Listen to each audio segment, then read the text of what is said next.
Welcome to the party. I'm Sam Ekstrom of Locked On Sports Minnesota. It's never too early for a good old 53-man roster projection. I'm Luke Braun of Locked On Vikings, and I don't know about you guys, but I have never missed a three-pointer in an NBA playoff game. Hey, this is Arif Hasan with the Wide Left Substack. I'm celebrating the Wolves' win over Luka Braun and his Lakers. Locked On Sports Minnesota Podcasts. It's endless Minnesota Vikings talk with the diverse voices of your local experts. It's time for the Minnesota Football Party. It's your guys hanging out talking next level Vikings football. So join in with Arif Hasan, Locked On Vikings Luke Braun, Superior Sports Talks Luke Inman, and Vikings insider Sam Ekstrom, plus the biggest names in Minnesota football for the Minnesota Football Party. And it starts now.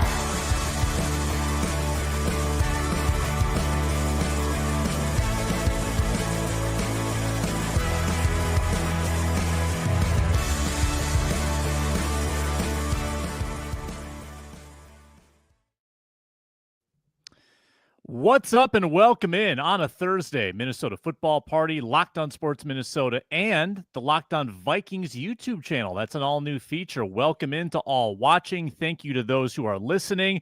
And please subscribe. Help both of those channels get to 10,000 subscribers. We would be greatly indebted. You met Arif, you met Luke Braun. I'm Sam Ekstrom. Ron Johnson joins later. We've got our way too early 53-man roster projections today. J.J. McCarthy spoke at TCO, Nerdy Stats of the Day, and Andrew Van Ginkel with an extension. Who's next on this increasingly solidified Vikings roster?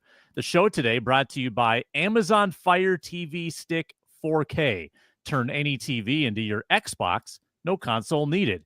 Head to Amazon.com/Fire TV Locked On to learn more. Since you guys brought it up in the cold open, most satisfying Vikings playoff ouster in honor of the Timberwolves taking down the national name brand Lakers last night. I would go with 09 against the Cowboys, probably. Yeah, that was the Yep, that was mine. Right. Yeah. Yep. Wade Phillips crying about the Vikings scoring a touchdown to run up the score after he called a blitz on that play. It's the playoffs, man. Diving catch by Shanko Beautiful. to make it 34-3. Cry So more. So good. I would say a similar butt whipping in that game as the Timberwolves applied to the Lakers in the series as a whole, 4-1. 2004. What am I talking about? Knocking off Favre in Lambeau. I mean, yes. What's the equivalent of the mooning? Like the Didn't Anthony Edwards have some a commentary for? Did Anthony Edwards have an obscene gesture last year? Yeah. in- Yes. And also he past? had some obscene words about anatomy to the Lakers crowd, and he got fined for it in the series. So it all him. fits. Good for Yeah. him. Yeah, good Hell for yeah. him. Yeah. By the way, don't you dare accuse me of being a Lakers fan. Okay, I have one NBA. The evidence buy-in. is there. I think you've got the Lakers yellow and gold in your background. You live in LA. You've got an LA Dodgers hat. I am a new owner of an LA Dodgers hat. Wow, bandwagon much? Wow. Yeah. Oh yeah, big time with baseball because I don't care about baseball. But my only NBA buy-in, That tracks with the Lakers fan though, right? Like my only NBA buy-in is Lakers hatred. Okay, people here are very annoying about the I heard Lakers. my only NBA buy-in is Lakers. Got it. I am so glad to see them go. By extension, then, are you bandwagon Clippers? Like you root for the Clippers as a knock? As needed. Yeah. When I first moved to LA, I was like, I gotta adopt one LA team. It's, of course, not going to be football for multiple reasons because it's 2010, but also Vikings. And I was like, you know what? I don't really care about basketball. Clippers. I mean, it can't be the Lakers. Screw the Lakers. Like I've hated the Lakers since I was a child. That had to have been Lob City, right? That was Blake Griffin. Very close. Yep. Yeah. Okay. Yeah. No, it was the year before they got Blake. I picked. They were like really bad. Oh, you It picked was- like that's part of my logic. I was like, well, you can't accuse me of being a bandwagon fan because I'm picking these idiots. It didn't last. If you've ever tried to, have a fandom inorganically, it won't stick. No, that makes sense. And then the owner was revealed to be evil very publicly. I had completely forgotten about basketball by that point in my life. We are going to get into the exercise that we do annually, 53-man roster projections. The Vikings roster sits at I think 89. So hey, Asante Samuel could Yeah, sign later exactly. today, Yeah. and And it would Asante Samuel to be named later. totally change it. Doogie was saying it's unlikely. I think I lean more on. He said a that lot this angle. week. Doogie's report was kind of curious because he was like, I talked to an agent who doesn't represent Asante Samuel.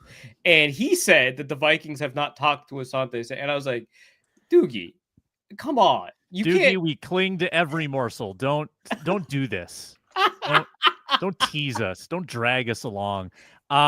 Nonetheless, I have put together, I think it's kind of a chalky 53-man roster. I don't love the lack of hot takes, and retroactively I had to go in and just add some UDFAs because I didn't have enough. I just had to have some salty moves. Interesting. I thought we would be fighting against your hot takes. I think then, therefore, I might have the hottest. I have become a little bit of the hot take guy on this show, which is odd because I'm not a hot take person. Not real, but like for the purposes of a show, yeah. Yeah, I don't know. There's just something about getting yelled at by you two that gets me up in the morning. Let's quarterback into that one. Quarterback. McCarthy, Howell, Rippon. Yeah, that's where I'm at. Braun? Yep. Cool. I'm scrambling to make one right now because I didn't do my homework. The only thing is, if we were ever constrained for roster space, which doing this, I did not feel constrained. It would make sense to have two quarterbacks. It's become much more common. The Vikings have done it a little bit now too, and having the third quarterback on the practice squad. So just wanted to note that the three is not necessarily the case, even though both Sam and I agree in this instance with three. Good point. Good point. Running back, Jones, Mason. I'm going with Chandler because he plays a lot on special teams. CJ Ham. The special teams note makes sense. I went with Xavier Scott, the main running back / receiver, more running back. Kind of a do-it-all guy, played a little bit of an H-back role at Maine. I figure, he's big enough to be a 3-down guy. He does pass it. He does receiving. He does rushing. I imagine he's a special teams guy with no evidence. But I don't know. He just seems like he's got more upside and potential than Ty Chandler, not because of pure athleticism. We know Chandler is a good athlete, but because I think Chandler's topped out. So I went with Xavier Scott. Braun. I didn't even know we had a Xavier Scott. Was that a futures guy? That was not a UDFA. Yeah, I think he was a 2024 undrafted free agent for another team. So I believe it was a futures guy. I went chalk with Ty Chandler for special teams reasons like Sam. I didn't even know about that guy. There's also Trey Stewart, who you're going to do like your 90 episode series on every. You'll end up talking about that guy. We'll get there, yeah, for sure. Yeah. There are a bunch of like futures guys that I was like looking at the Hour Lads and I was like, who in God's name is Zeke Correll? But I don't even. Yeah, Zeke Correll's a UDFA. Yeah, he's the NC State guy. NC State Notre Dame. Who was the name that? Well, I don't know. One of these names was throwing me. But there's also Trey Stewart out of Jacksonville State. He's slow. Apparently can't pass block either. So that's probably he's 5'9". So that's a bunch of reasons. I also went Ty Chandler. Trey Stewart will have a very nice home on the practice squad. Wide receiver. This is where it gets more interesting. Addison Jefferson, Naylor Felton. I'm going to assume that Rondale Moore has two good legs, knees, Achilles, ankles, and Tim Jones.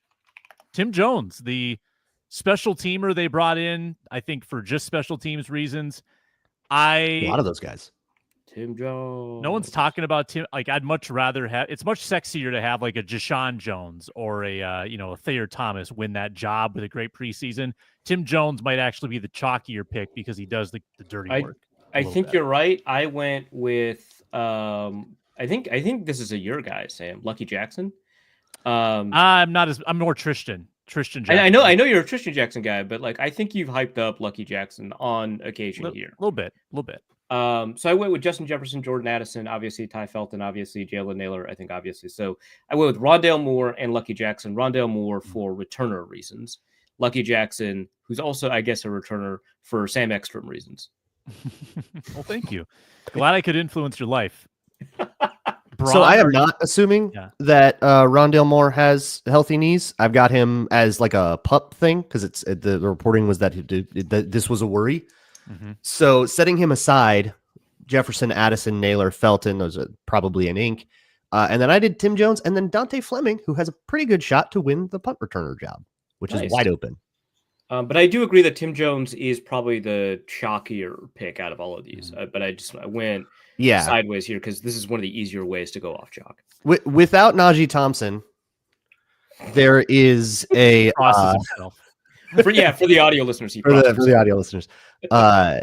There is a spot for a guy that just does only special teams and just doesn't contribute at all from scrimmage, which could be a bunch of guys. There's a corner. Yeah, there's a couple. I mean, that's part of the Lucky Jackson experience, I think. That could be Ty Felton. Like there's a lot of these guys. Ty Felton. Yeah. Oh, and then also I forgot for running back, I did go with CJ Ham. I don't want to like. Yeah, we all have CJ Ham. Okay, yeah. Mm-hmm. Cool. Tight end, Hawkinson, Oliver, chalk with Bartholomew. I initially, when I was constructing this, went with Urasek over Bartholomew, but I ended up with 52. So Bartholomew is my 53rd guy. So I ended up with 4 tight ends. I love that. Yeah, I was tempted to do the same. I mine isn't done yet, so we'll see what my total is at. Mm-hmm. And then I might put a 4th tight end in, but right now I'm just playing it safe and going chalk. So I have Hawkinson, Oliver, Bartholomew. Three-man competition between Bartholomew, Nesbitt, and Urasek. I would think that one or both make the practice squad, one makes the roster. Like they might just keep them all around. Yeah. Urasek, heavy favorite for that practice squad spot. I don't know if Nesbitt has the goods. A move tight end that runs a 4.8. I don't think so. Not awesome. So now that we've got some numbers discrepancies, you guys have 4 tight ends, or Arif does. O-line. Let's just lump them all together. I've got 9. I've got 10. 5 starters. You got 10? Yeah, I have 9 so far, but I might add. the defensive back group made it so easy to add to the offense. Okay. I haven't gotten to the D-backs yet. I'm going to go. We know the 5 starters, and that's with Jackson. Then the 4 backups would be Brandel, School, Rouse, and your guy, Braun, Zeke Carell as the sleeper. Knocks off Michael Jurgens as NC the State center. Let's go. And he's undersized. Always got to have that guy. So I kept Michael Jurgens. I added Joe Huber because I figured guard and center.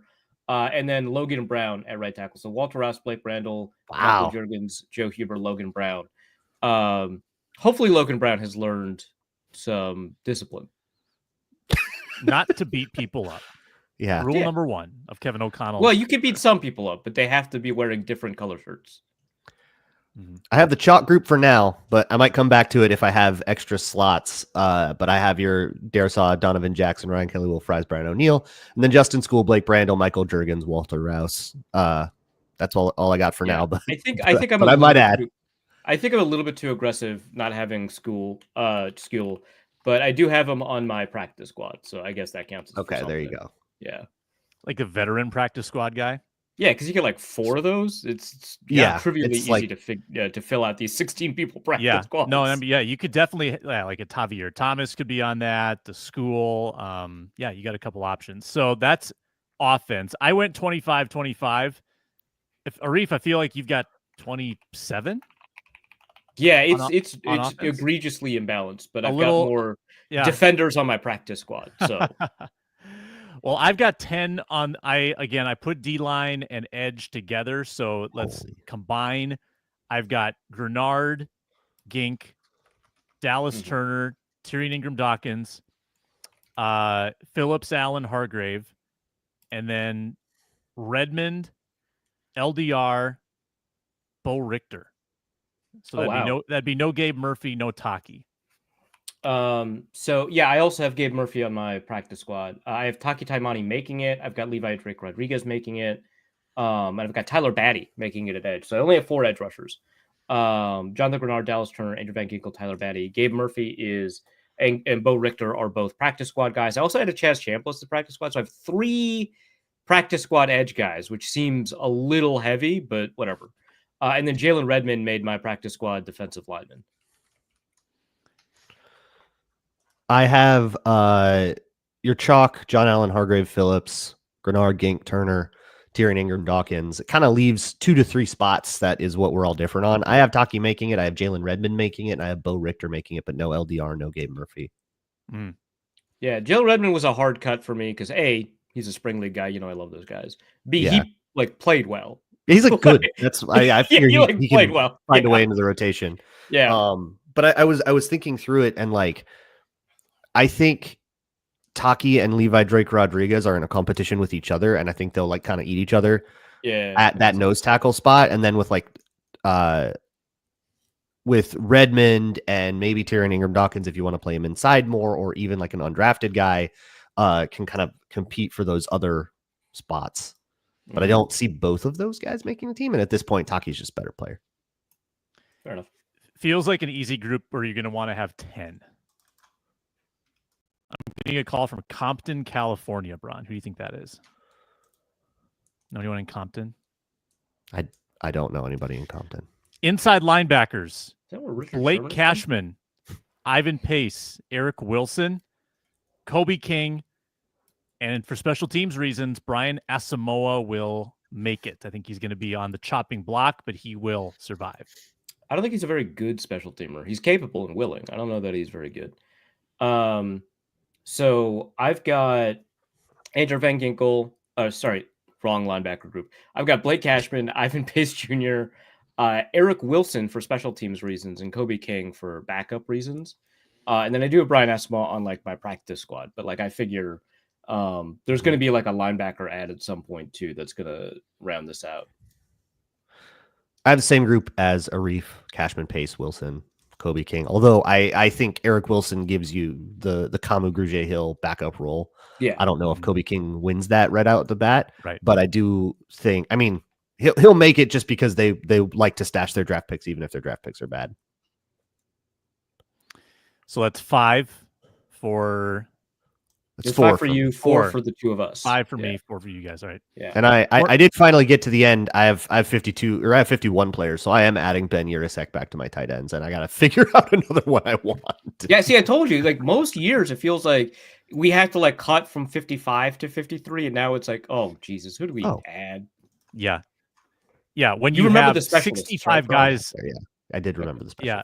Okay. Well, they have 60, 68, 69, 70 guys on their roster after the draft ended. I mean, it's not that difficult of a 53 at the moment. It'll get harder as we see camp unfold. But cornerback, Murphy, Rogers, Blackman, Okuda, McGlothern, and Keenan Garber. I'm throwing on there. Keenan Garber with Tavier Thomas, veteran practice squad guy. So I have bolded Tavier Thomas because I think he'll be replaced by an incoming free agent. But for me, it's Isaiah Rodgers, Byron Murphy, Mekhi Blackman, Dwight McGlothern. I think, as weird as it is to call McGlothern Chalk, I think, we should just call him Chalk here.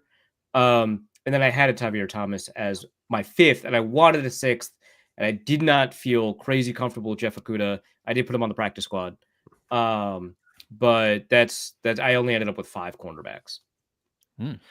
Yeah, so Okudah has like $1.5 million guaranteed, which tells me that the Vikings probably expect him to make the roster. Obviously, anything can happen. But I have him in my group: Murphy, Rogers, Mekhi Blackman, Okudah, McGlothern, and then I didn't bold it. I just said Asante Samuel as my 6th guy, or street free agent to be determined. Right? Yeah. And Asante Samuel to be named later. Yeah. Yeah. I would say that Garber then would be my to be determined if they sign someone. Put Garber on the practice squad. Really athletic, out of Kansas State. A little undersized. Just had Kevin Fielder on the show, who covers Kansas State, to talk about Keenan Garber and some of the small school guys, and also the punter, who will not be winning this job. Spoiler alert. And despite that, you don't have Garber making this really weak back end quarterback group. That is correct. Why are you hating on the Aussie, Oscar Chapman? Why? So the primary issue with Ryan Wright that makes him vulnerable is a hang time issue, and the Aussie has a worse hang time issue. So it's like the Australian punters typically do. Weird that I have a take on which is why they have trouble like sticking in the NFL. Yeah. but like they're outstanding college punters because like not only do they kick it far because hang time just matters less to college special teams, but they also tackle, and that's so they're really great for college. But in the NFL, hang time is so important, and the distance wasn't like good enough to like make up for low hang time. So yeah, I think I do think it's a real competition. I think Ryan Wright is vulnerable, but this one could be over after the second preseason game. Yeah, and they have a history of just cutting the competition before training camp, even if they have. Sometimes they bring in a guy that's just a leg that just is to keep your dude fresh. That's not actually competing. They just needed an extra leg to do some drills so that your guy doesn't get tired. The guy makes a couple $100, gets some free meals as a stipend, and has the privilege of being in the Rolodex if a punter gets hurt. That's like what he gets out of it. He knows. So it sounds like you guys have Reichard, Wright, DePaula as your battery. That would leave safety as the last position group. I have Harrison Smith, Theo Jackson, Josh Metellus, and I guess Jay Ward. Yeah, I have bolted Jay Ward, but I actually am not that confident they'll bring in a safety. But like Jay Ward is the only one where you have a question mark, but it's like you could replace it with Bubba Bolden, I guess. But no, I just went with those four. I went with Jay Ward with the obvious three. And I don't like how small this defensive back group is. But I do have like a couple on the practice squad that you can elevate or whatever. But yeah, nine's uncomfortable. In previous years, they've rolled with 11, often 10, and I've got 9 defensive backs. Yep, I have 10 defensive backs, assuming an Asante Samuel to be named later. But I've got the same 4: Harry Metellus, Theo Ward. Nice. But this is a good opportunity for someone like a Bubba Bolden to for sure. Spot. Yeah, that's the thing is like a lot of these weak back ends, there are definitely opportunities for an undrafted rookie to like show out and get on the team. Where we've got guys like Bo Richter or Taki Taimani that were undrafted rookies last year, right? That like those guys have no ice on their roster spot if somebody else comes in and shows out. And there's 19 of these guys, so I would definitely think somebody's going to make it. Yeah, and I think that's part of the reason, which I do want to get to that when we get to Nerdy Stat, but that is part of the reason I think the Vikings are so good at grabbing undrafted free agents. Yeah, we'll continue the discussion about the Vikings roster depth with Ron Johnson, who joins next on the Minnesota Football Party. We're brought to you today by Game Time. NBA playoff atmospheres rule. That includes at Target Center, where the Timberwolves will be playing again in the second round. Also, the Wild at XL Energy Center tonight. You can get in the building for Game 6. I just checked. Less than $120, something like $116, $114. You can get in the building at the X, cheer on the Wild, try to extend their season as Vegas tries to close them out. Oftentimes, the tickets go down in price as the opening face-off or tip-off gets closer. You can save up to 60% at Game Time. All-in pricing means there's no hidden fees, no surprises at checkout. Take the guesswork out of buying tickets with Game Time. Download the Game Time app, create an account, use code LOCKEDONNFL for $20 off your first purchase. Terms apply. Again, create an account. Redeem code LOCKEDONNFL for $20 off. Download Game Time today. Last minute tickets, lowest price guaranteed. Game Time. He hosts the Ron Johnson Show. He's got a big program coming up on Tuesday with Kobe King, the 6th-round pick, but he joins us now at 3Ron Johnson on X. Ron, before we talk football, do you want 30 seconds on the Wolves over the Lakers? You were all over Twitter last night. Woohoo! Oh, he's muted. No. Oh, we're missing the heat. Yeah, we need it. Bringing it, and we can't hear it. I know there were a lot of Lakers and Nationals people. There it is. Got me? We got good. Okay. You're good. So, So I'm still tweeting this morning. Stephen A. Smith, he made all kinds of threats towards Anthony Edwards and what he needed to do. And he forgot about the rest of the team. Like he said, Anthony Edwards has to score 30 points, 30 plus points a game to win. He scored 15 points and they still won. He scored 43. Yeah, he can do that. How could he possibly forget offensive super weapon Rudy Gobert? How could he do that? and so when you think about it, it's funny though, if Anthony Edwards scores, I think, my math? I think he would have had to score like 28 last night or 27. If he does that, he averages 30 for the series. So he averaged 26.8 for the series anyway. But 9 assists in most of the games except for one. It was an awkward kind of game where nobody really made the shots he passed to him, and they got the ball out of his hands quick with that stupid double team in game 2, because that was the game that he was confused after game 1, where they're like, well, wait a minute, we're not letting this dude do anything. Let's just run the zone on him. And that got the Timberwolves that first one, but then the Timberwolves figured it out. Chris Finch did a great job. But yeah, I'm just loving the media, because if the Lakers had won, the storyline would have been like, oh, LeBron's greatness and, put a crown on him. The Lakers lose, and it's, why are the Lakers so bad? Like, at no point do you want to give credit to the Timberwolves. Like, you couldn't even have a graphic. You couldn't even have a graphic that says Anthony Edwards walks back to his hotel and tells y'all, I told you it was going to happen. Like, that was the greatest victory lap I've ever seen a player take, with the security, of course. But I love the fact that the fans were even like laughing with him and having fun. Like, it wasn't like hostile. Like if he was, back in the 80s and 90s, if you're in Detroit or LA back then trying to walk through and you're Charles Barkley, you're going to get chirped at. Those fans were enjoying it. Relentlessly charismatic, right? Like, it is impossible for a lot of people to dislike that. I get it. He's awesome. Yeah, they loved it. And that's the best video ever. Walking back to his hotel after beating the Lakers just to get his stuff, get a night's rest, and then they're flying back to Minnesota in the morning. That's awesome. I love it. Wolves are going to get, 5 days of rest. Meanwhile, if you're he probably spent $100,000 last night in the club somewhere. Just saying. I wouldn't doubt that. He's definitely got the money. The Warriors Rockets are just murdering each other. I mean, they're beating each other to a pulp in that series. It might go 7, and the Wolves are going to get a depleted team. Whoever comes in, whether they go to Houston, whether the Warriors come here. I love the way it's working out. Let's pivot to football. Ron, we're talking roster depth. Yep. Do you think the Vikings are you concerned, I guess, that there's a lack of depth at defensive back for the Vikings? Because we were kind of going through it. It's like, beyond Metellus and Harry, safeties, a little thin. Theo Jackson's unproven. And then at corner, you get beyond the top 2 and there's thinness there. Does that concern you? Do you think there are moves that still need to be made? I think there's moves that are going to be made. I think, you look at, again, you still got free agents out there that have not signed with a team, similar to the, Stephon Gilmore last year move. I think something similar is going to come later with guys like that, depending on who they're going after or depending on the money they have. Because, again, they still got to sign the draft pick. So they now know who their draft picks are. They now know what they owe them. And the next step is making sure to get you got to get your first round, you got to get your second round, you got to get first, third, was it 5th and 6th is what they had? And 7th or 2-6, right? Ended up with 2-6. Yeah. Yeah. So they got to get, you got to get all those guys signed. And again, 2-6, the 5th, and the 3rd, those are easy contracts. The hardest one is going to be that first round pick. But the good thing is he's offensive guard, so he's not gonna give you too much trouble. I mean, we know Bryant McKinney. We heard that story, but he was top 10, so he had a reason, I guess, to want to play that game. But when you're back in the 20s, I don't think you're going to play that game. You're going to take your money, and he'll be in there. And then once they get that done, then Rob Brzezinski knows what he can do, and then he can go tell, Kwesi and the other guys, hey, here's the money we have. Here's how we can defer some cap space. Maybe see a CJ Ham or somebody else take a pay cut or extension or whatever.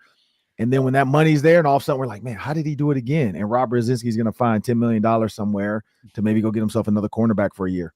Well, one follow-up. If you had the choice between re-signing Shaq Griffin or Stephon Gilmore, or going with a wild card outside the organization like an Asante Samuel who has health issues, it seems like. Which direction? The whole group can answer this one. Ron, you can start, but I want everyone's answer. Who would you go with? That's tough. So Shaq Griffin, no. I do like the Gilmore thought, but I mean, how much does he have left in the tank? Patrick Peterson retired. I'm like, man, they could have got Patrick Peterson to come back, but no, he's retired.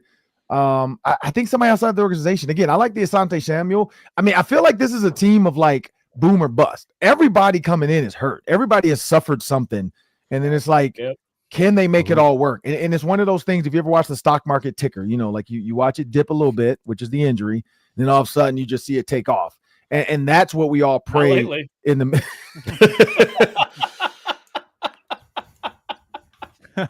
Sorry. Oh man. I'm talking 2022. Talking 2022. Right. Talking about the dot-com boom. Everybody was sitting up waiting on what was that? The dip. I get it. Huddle. GMA. What was the thing? Huddle. The movie theater? AMC. Was it AMC? Yeah, AMC and GameStop. AMC, GameStop, Bed Bath Yep. Beyond. Yeah.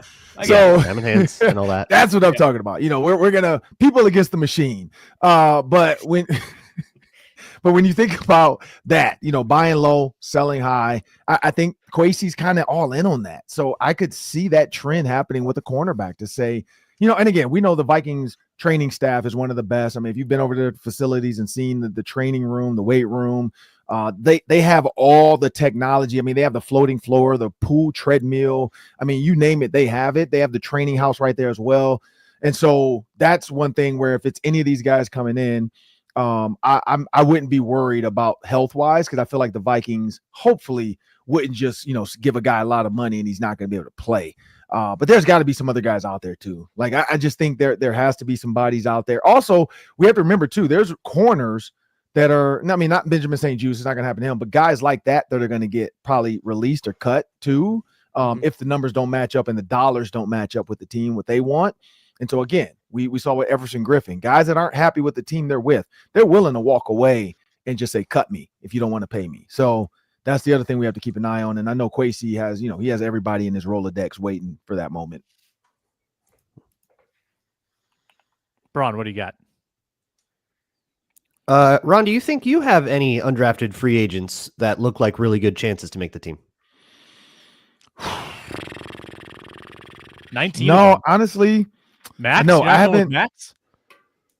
Well, I mean, yeah, of course, Max Doesn't beat Brosman. up Brett Rippon, take the QB3 job. So that one's tough for me because Brett Rippon, you got Brett Rippon, and he's been here. Max Brosman, I feel like is truly. I mean, does it count making practice squad? I think Max Brosman could for sure make practice squad. Like I think I've watched him play. He's good enough. I think he's a guy that can make practice squad and then maybe get elevated if something happens, or if he just outplays a guy and they're like, look, this Brett Rippon guy, it's not worth it. Let's bring Max Brosman up as QB3, and then he's still gonna be our practice guy, but he's the QB in waiting if something happens. But yeah, I'll go with Max Brosman. Like I haven't dug too deep in it, to be honest, because I just got the email yesterday about the schedule release. So I've officially been asked by the Minnesota Vikings to do their schedule release again this year. So looking forward to that, because I know they always have some kooky ways of doing it. So looking forward to being a part of whatever the heck. Last time I think it was a drone that flew by us with John Randall hitting golf balls and stuff. So who knows what they're going to do this year. Sure. But I did get officially asked. It is May 14th. So yeah, May 14th, the schedule release should be set and ready to go unless Roger Goodell loses his mind and he can't figure out who has to go to Dublin. But yeah, sounds like May 14th.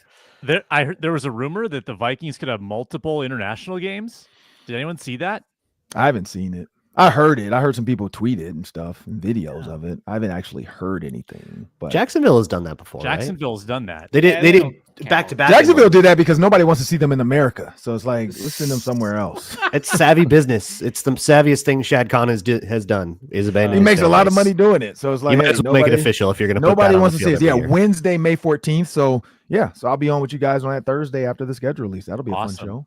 Yeah, I love that because I feel like we usually get to May 10th and we're like, when's the schedule coming out? And the league just decided to put a date on it this time. Yep, They should May have done that 14th. years Good. ago. Yeah. No, my question is kind of similar to Luke's, which is just go back of the roster guys that you think have like a really good opportunity to make it. People who aren't necessarily like chalk to make the roster, but who've kind of caught your eye over the past couple of years as like people who could really make an impact and really compete for snaps. Like who haven't we heard of, or have a lot of people haven't heard of that on this 90-man that might make a big impact? Big impact. Yeah, I'm kind of looking through it now, position wise. I'm actually kind of sad, like Brian Asamoah, like he or Asamoah, whatever. He hasn't done much, and so I feel like potentially, this could be his year. But I just don't know. Like, I mean, this honestly could be he gets outplayed by the kid from Penn State. I think the rookie coming in from Penn State has a really good chance, Kobe King, of being, a Blake Cashman true backup, same body type, same conference, gone up against Ohio State, Michigan, in the big games, was on a top 4 team, all that kind of stuff. Really smart guy. James Frank, you think about Penn State defensive guys, period, coming to the NFL, and offensive guys, but defensive guys for sure. They always seem to, have that pro-ready mentality at Penn State, especially with their front seven guys. And so I just feel like he's a guy that, as a 6th-round pick, a lot of people don't know what they might get out of him. I feel like that's a guy that could have like Blake Cashman type of impact, which is, special teams and then plays here and there like Blake Cashman did early on in his career with the Texans. Ron, I'm going to give you a couple names, and this stems from our 53-man roster prediction. I'm just going to give you a name. Tell me if you think they're vulnerable to maybe not make it. Okay. Rondale Moore. Do you think he's a shoo-in? I don't think he's a shoo-in anymore. Ty Felton to me feels like, if especially when you think about health, health-wise, because you already have, like, we keep forgetting about Speedy. I think Speedy's in. Speedy's 3 right now. And so then you look at 4, you probably go probably a Ty Felton if Rondale Moore's not 100% healthy. So no, I don't think he's a shoo-in anymore. Like I thought he was until they drafted you don't draft a receiver that high if you don't feel like you're going to keep him. So I think Rondale Moore is the one that might be and again, we have to look at his guarantees. I don't think he has any. So it could be one of those things where he's in for training camp and then we're like, man, whatever happened to Rondale Moore? And then also because the kid from Texas is a punt returner and kick returner. So that's the other part of this. Like if you have a receiver in Felton could be 4, you have another receiver kick punts. If Rondale Moore is not giving you what you thought he was, the jitterbug stuff, the zoom, because in the jet sweep stuff can be done by the free agent receiver too. That's another thing. So yeah, I think Rondale Moore is not a shoo-in. Yeah. What about Ty Chandler? They got a couple undrafted running backs to compete with him. What do you think about Ty? I think Ty. So we know that Jordan Mason, they traded for him, so he's 2. Ty Chandler was supposed to be that, and then it didn't work out for him. It hasn't worked out for Alexander Madison, or didn't work out for Alexander Madison the way we thought. I think Ty Chandler that's a sketchy one. Because do they carry 3 running backs, or does CJ Ham get a bigger opportunity now to say, hey, you're RB3. We're going to go with 2 running backs and a fullback, and you're RB3. But it also comes down to special teams. Like if Ty Chandler shows himself, who's the guy last year? The receiver. Sherfield. If you become the special teams guy, then you have a spot on the roster, and that's what Trent Sherfield became. He became a special teams guy. But he got a touchdown. He still did something from scrimmage.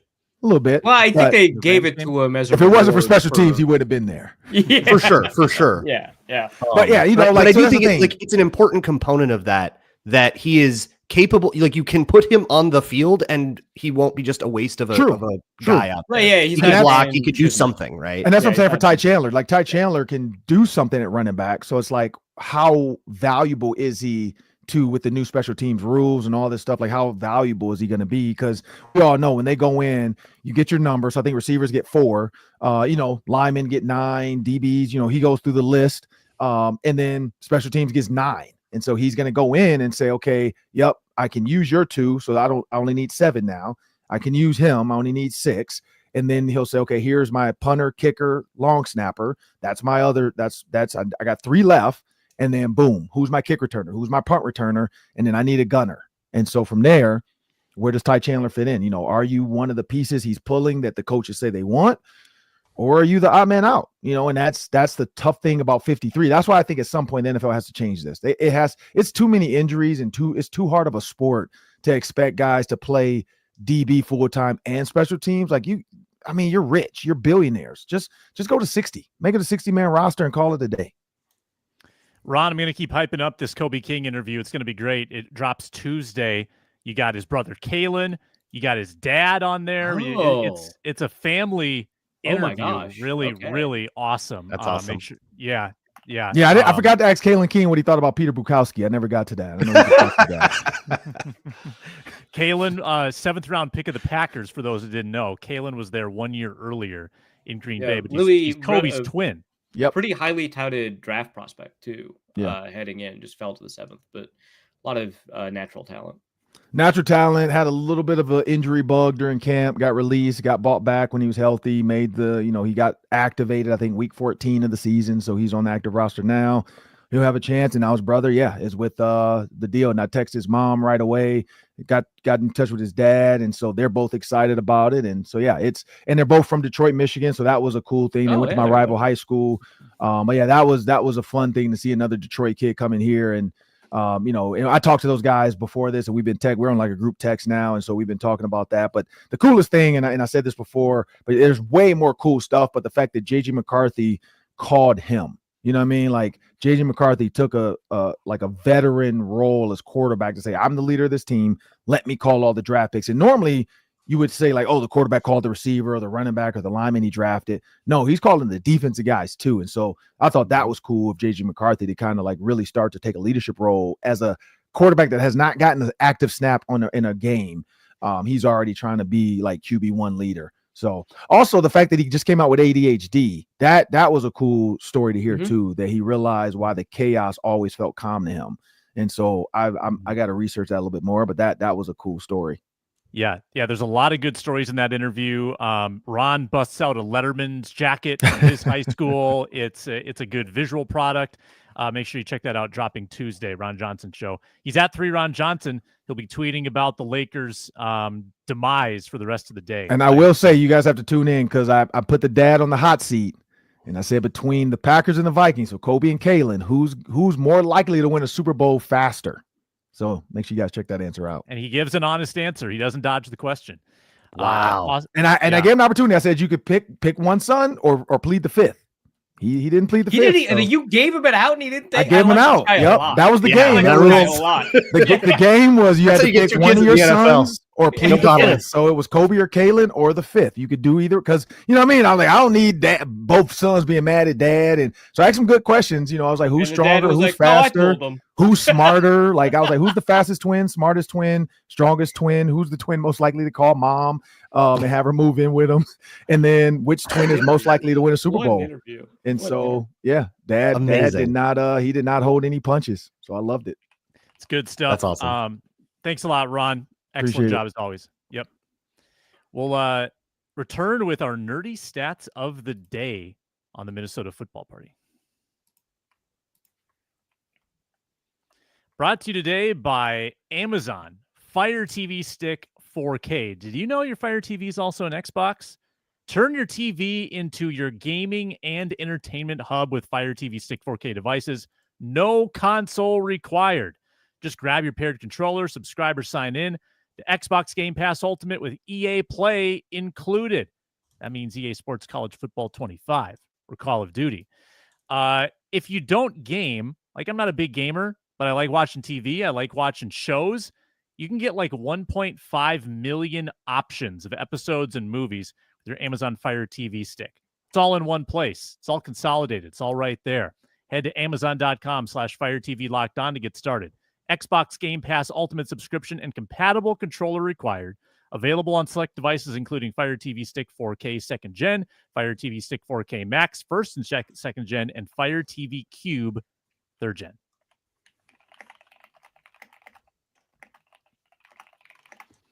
Are you ready? Analytics fans rejoice. It's time to get educated. Whoa, you're blowing my mind right now. With the nerdy stat of the day.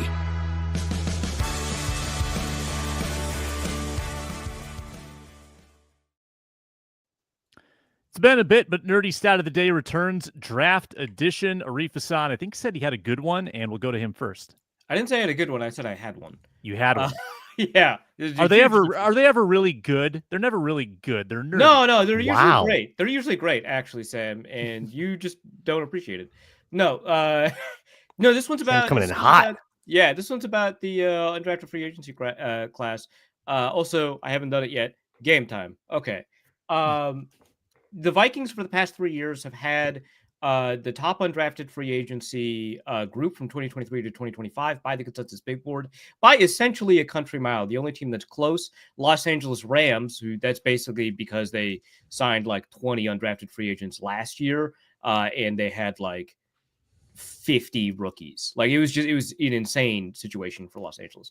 But the Vikings have the top, I believe they rank first or second every single year in total consensus big board value among undrafted free agents, and it has borne out. So they have had over the last 2 years, 5 undrafted free agents make the roster. Andre Carter, Ivan Pace, Najee Thompson, Taki Taimani, Dwight McLaughlin, and Gabe Murphy injured reserve. So I don't know if you want to count that. He ended up on the roster. Well, he ended up on the roster, right? So Yeah, but like I'm talking about like opening day roster is like Yeah. the cutoff. Otherwise, like like Trey Knox would count, even though he didn't end up making the roster. He took an injury settlement, but whatever. Also, high level of practice squad entrance. So I don't know when Deshaun Jones ended up on the practice squad, but he was not the initial practice squad guy. But you could count him. Alan Ali was an initial practice squad guy. Bo Richter, Jalen Williams, Dallas Gant, CJ Colden. So I think that is kind of like a feedback loop, right? Whereas because of how excellent their undrafted free agency classes were before and how successful they've been, Ivan Pace became a starter, right? Like that's pretty significant. It's been really easy for them to sell to high value undrafted free agents, maybe even get them to take a lower guaranteed money because there's like a pool of guaranteed money that you can offer undrafted free agents. And I think that's like why, this positive feedback loop is happening. Like they were good. Those guys made the roster, and now that they can present to a new group of guys, hey, like we give these undrafted free agents like a chance. So I think you should sign with us because like we give you a legitimate shot to make the roster. With this one guy became a starter, like you could just do that. So I think that that's a really cool feature of the Vikings. I would actually like to see some data since they adjusted the rules on elevations. Whether the Vikings include more of their practice squad players to the active roster throughout the course of a season than other teams, like where they stand. Like, is that type of manipulation Like, happening? Do they have league-wide? more total practice squad ease? Include, yeah, like is there because are they practice squad activations? Yeah, like are they including more bodies on their active roster than the average team? I would like to know that because they do give a lot of opportunities, kind of based on the week and the matchup, and that just might be the modus operandi for coaches now. But I think everybody only gets 3 a year too, so you run out of one guy, you got to start using the next guy. Yeah, or put him on the roster or do whatever. Yeah, very often the Vikings will just like be like, okay, well, we've activated you 3 times, so I guess you're a roster guy. I guess you're just on the team now. Yeah. Yes, you're on the team. Yeah. My they'll do that with like player 54 that they can't quite put him there, but we're going to put you on the practice squad. We're going to activate you for 3 games. And by then someone's going to be hurt. Yeah, so exactly. Someone's probably hurt by then. So here you go. Yeah. My nerdy stats very adjacent. We had debated a bit about the athleticism of the UDFA class. And I said, man, they really cornered the market on, unathletic RAS guys. And Arif said, no, they actually had a lot of athleticism. Yeah, they have like 5 8+ RAS guys. So I was like really curious about this. But only 5 out of 20. Feast or famine. I'm going to leave it to Arif to tell me where this ranks. Average RAS score, there were 16 recorded. 6.4.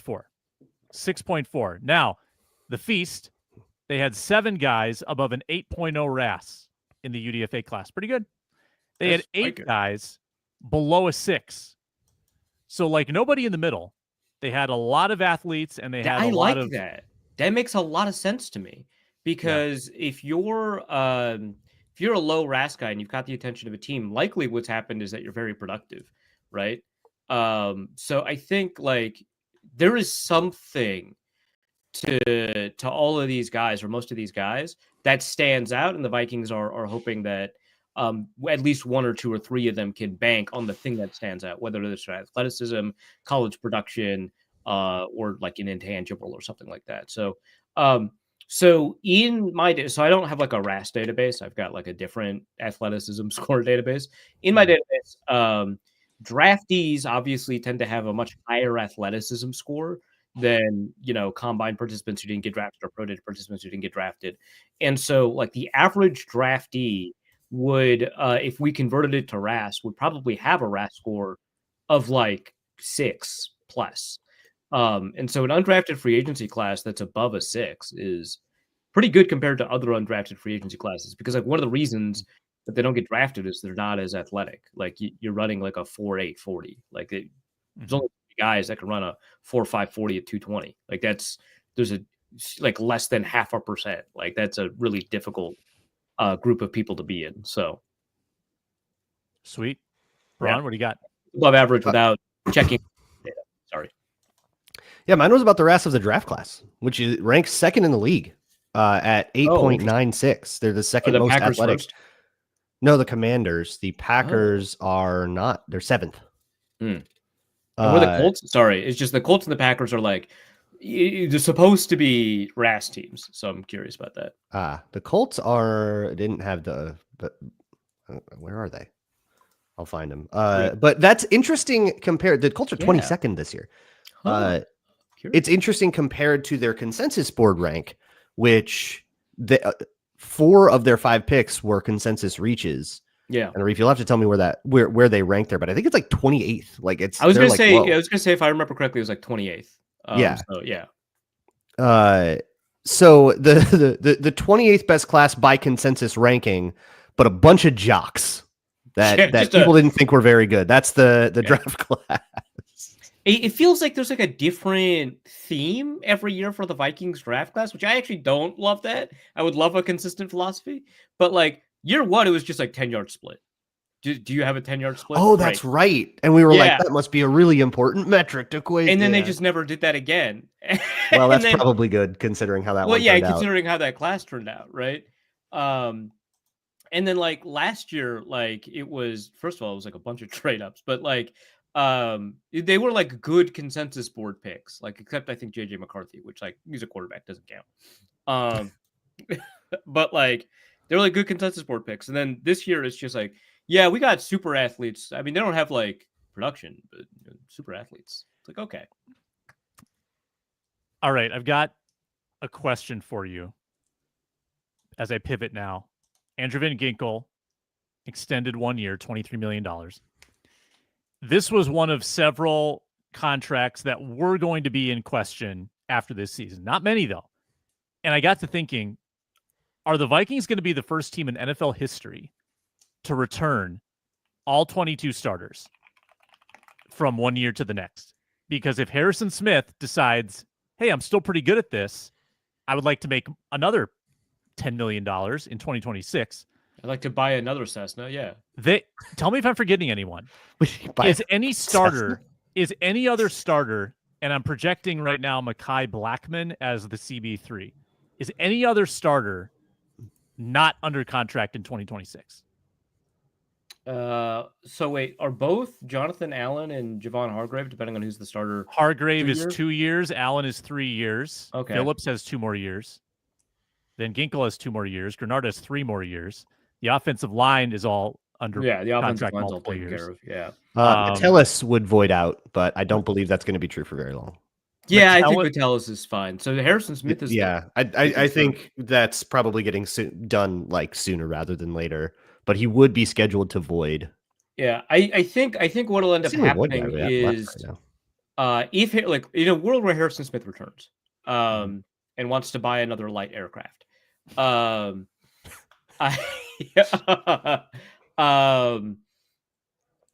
would imagine that you would return all the players that started for you, all 22 of the players, but they're not all going to be starters, right? Like I think either Isaiah Rodgers or Mekhi Blackmon or whoever starts a corner is going to be displaced by a rookie next year, like a draft pick or something like that. Reasonable. But like that's not a reason to like cut Isaiah Rodgers or whoever ends up losing that job. So that could be the case, right? Also, we have to be kind of it's going to be kind of a curious way to define starter, right? Because we anticipate Jordan Addison might get a suspension to start the season, so he wouldn't be a starter week 1. But like, obviously, would you call Darisaw a week 1 starter if he's not ready or whatever? But I mean, you know what I mean. Though. Like you're I know. I'm just saying, like starting 22. Yeah. No, I know. I'm just saying, like it's going to look weird when we run the numbers if we aren't careful about who we're calling what. But yeah, it is possible. There's also some cap casualty possibility. Like Javon Hargrave's deal is like kind of designed to be potentially a 1-year deal, even though it is a 3-year deal. So if you have one of these details, if one of these guys totally pops off, oh my God, Jalen Redmond's really a player and he's better than just the rotational guy we had last year, and you want to kind of move on from that, or if there's a first round rookie that you're really excited about, because I know that DT class next year is supposed to be really fun at the top end, kind of no matter where you are in the draft. So that could be like there are cap casualty options. Josh Oliver's another one if you want to count him as a starter, that his contract is scheduled to void out, and they just did draft a tight end in the count like 3. 25. What do you think? So the Vikings are quickly plunging into a cap hell situation next year. I think there's a lot of strings they can still pull, but what do you expect Metellus to make? Is a very interesting projection from a salary standpoint? No idea. Yeah, that Very one's hard. so confusing, but it wouldn't shock me if it was something like, and remember the cap raises like 7% every year, so all the numbers cap are go gonna up. sound weird. But it wouldn't surprise me if it was something like $11 million, which I know sounds like a lot. Cam Bynum just signed for like 15, right? Something like that. But I think that in a 2026 cap environment, it's a little less than you think. And also he like does so much. Like 11 million seems fine to me. Of note, by the way, the linebacker, I was looking this up earlier when the Van Ginkel deal was announced. The linebacker franchise value for this year is 25.4 million. And therefore for next year, I think would be like 27 million, which is when that extension is, right? And so he signed for 23 million, less than the franchise value for 1 year. It is a 1-year deal, so I think it's appropriate to compare to the franchise value. A lot of people are really surprised. He did like make a Pro Bowl, so sure. Macho makes a good point with this question. Can they free up money with an O'Neal restructure? Oh, sure. So Absolutely. There's like 14 different one of those. Yeah. The Vikings actually resisted pulling those strings this year. They said, we've got enough cap space. We don't need to create more and create a future problem. So they actually didn't do a lot of that stuff. Hawkinson would have been another move that you could clear up, I don't know, 10, 15. Didn't do that. So moves can be made. I think next year they're 25 under already as it stands now. So they're going to need to make some moves, and they're not going to have a very active free agency next year. And they're also going to probably need to, I think the 53-man exercise next year will be even more interesting with more young guys, even thinner depth, because you got a lot of money committed. I'm not saying it's projected at like 9 draft picks too, which will add some roster pressure with a lot of returning guys, which is probably, a good problem to have. JJ McCarthy going into his second year as a starter, like it's very windowy, right? Return everybody, run it back. Like they're set up to do that if they want. Get to a couple comments in the chat. Todd thinks they should look at Mike Hilton for CB. Oh, yeah. How does Mike Hilton would love strike that. you? I would prefer that to Asante Samuel for sure. Yeah, Luke and I have both been on the Mike Hilton train, in part just because of the role that he plays. So for both blitzing slot, yeah, give that for to both Florida. Pittsburgh and Cincinnati, although more Pittsburgh, he has blitzed a ton from the slot, and he has been a really effective and capable blitzer. Like halfway through the first year that he became like a blitzing corner, quarterbacks kind of like figured it out. They're like, hey, wait a minute, this guy is got a lot of sacks for a 5'10" guy. What's going on here? They would like set the protections, and eventually like you would have running backs taking him on, and he'd be like, yeah, I'm not worried about that. And he would continue to get the pressure, continue to get the sack, continue to force pressure. So that's a skill set that he has. He is, as a cover corner, about average. So if you've got an elite blitzing corner, which is like a pretty rare commodity, right? And an average cover guy plus a really capable and willing run defender. He's really good against the run. That to me is a pretty big value add, specifically in this defense. I think for a lot of defenses, that blitzing capability is like a nice little bonus. And here you can build some sets, like some defensive set pieces around that possibility. And if nothing else, just mess with protections, because that's what Brian Flores does really well. That's what Mike Zimmer was so effective at. Mike Zimmer blitzed less than average, right? But the thing that allowed all of these unusual players that you wouldn't expect to get pressures is the ability to mess with protection. So Mike Hilton screws up blocking math tremendously. So I like him a lot. Who is the offensive super weapon, Rudy Gobert? Josh Oliver. Of the Vikings. CJ. Well, you got to use him sometimes. What is CJ Ham's 27-point game? What's Josh Oliver's 27-point game? But could you imagine like a 2-touchdown CJ Ham playoff game? That would go egregiously hard. You're right. Yeah, that would be the feeling. But it does feel like Josh Oliver. I mean, he does have an occasional 20-yard reception and a touchdown here or there. Like it happens, and it feels like he produces more than CJ Ham, but that's why CJ Ham would definitely be the super weapon. Like it wouldn't be all that fun. Like, a couple Josh Oliver touchdowns. Okay, cool. They ran some rollouts on the goal line. Well, like, but CJ Ham touchdowns. You can envision what a Rudy Gobert 20-point game looks like. It's like he grabs a bunch of O boards, and dunks it. It's kind of tough to envision a CJ Ham 3-touchdown game. Matt Asiata was not that long I ago. know. I knew you were going to bring up Asiata. I know. Leroy Horn. There's a rich tradition. Watching Rudy Gobert, I've watched 2 basketball games this year, professional basketball games, and they both were in this series. And so Rudy Gobert, he's just big, huh? That's his thing? His whole deal is he's huge. He's just large. Well, he's large and has like a pretty good sense of space. Like that's like his spatial awareness is outstanding. His he can close out with just his wingspan. Like a normal NBA he doesn't need to jump to dunk. It's wild. Like what is this crazy. human? Right. Yeah. Right. He's got a 12-inch vertical, but he still has the reach to close out effectively without jumping out of control and fouling. So like he forces guys to put the ball on the floor. He's really good at dropping kind of in a drop coverage and like staying with his guy, and he can run multiple coverages. Very nuanced defensive player. Horrible hands. Horrible drops hands. like tons of passes. So like, but last night, like unbelievable hands. Like caught everything, finished everything. If you watch the first 4 games, Luke, none of that was happening. There was an NFC North meme war tweet that Justin Jefferson was missing minicamp to teach Rudy Gobert how to catch the ball, and that was right before this. Saw game. that. That's the only Twitter account I miss. And it was right before this game. It worked. Right? Yeah. That was fantastic. Before we go, I do want you to nail down Shaq or Stephon Gilmore if you had a reunion. I was surprised by Ron's answer. I would have taken Shaq.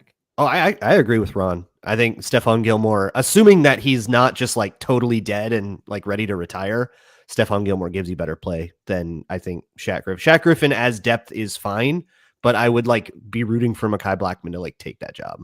So like the reason that I would have taken Shaq is I think the contract is much more feasible, right? Not that the Vikings are hurting for cap space, but like I like the contract a lot more.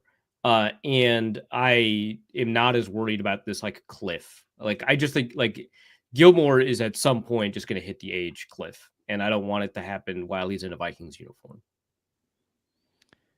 Yeah, I feel like that's valid. I feel like Braun is valid. Both of your feelings are valid. Thank you, Sam. Yeah, I like better help ad read. Is that what's happening? I like to affirm. No, not on the schedule today. Just a Game little time. free publicity. Game time. We will be back on Monday. Luke Inman should join us then. We will have more Vikings shenanigans. I guess we got a schedule release coming up too that we'll be getting ready for. He's Luke Braun, Locked On Vikings. Find our audio, by the way, the Locked On Vikings podcast feed. We're also streaming on Locked On Sports Minnesota and Locked On Vikings YouTube channels. Arif Hasan, Wide Left Substack. I'm Sam Ekstrom. Thanks for watching, listening, commenting, subscribing. Thank you. Talk to you next time.